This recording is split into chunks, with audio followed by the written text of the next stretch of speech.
The South Rim fire has closed all of Black Canyon of the Gunnison National Park. It's destroyed the campground there and the maintenance facility. That fire is also threatening some homes nearby.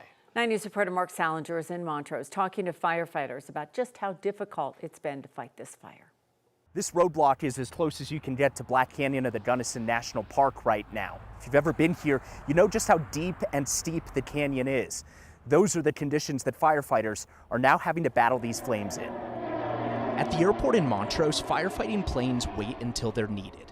Right now, the South Rim fire is burning too far deep into Black Canyon of the Gunnison for them to be useful. You can't put people in there with the risk to firefighters, hard to fly aviation in there, just a really challenging piece of ground to fight fire. Casey Cheesebro knows just how difficult this terrain is.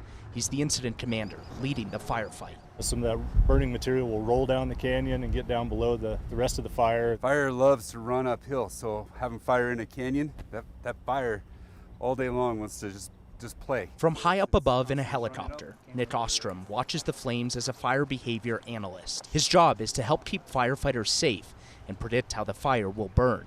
He calls the fire unique, burning inside a giant canyon with lots of fuel. The heat from the fire itself rises up and it dries out the fuels in front of it. So it allows that preheating of the fuels, and it dries it out and allows the fire to really move up. And as it moves upwards, it gets more intensity, it makes more heat, and it just builds and gets bigger and bigger. The South Rim fire inside the park was started by a lightning strike almost a week ago. It's the same story for several other wildfires burning nearby on the western slope. Anytime there's a lot of lightning strikes in an area at once that could potentially start fires, it's hard to keep up with that, but we're trying our best to do that. So. Scott Stearns is the incident meteorologist assigned to the fire.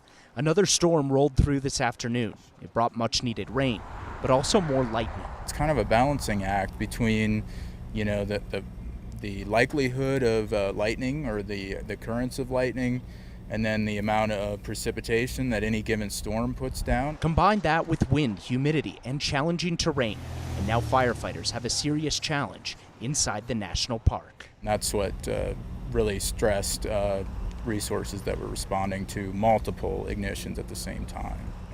The national park remains closed this evening, and there's no real timeline for when it might reopen.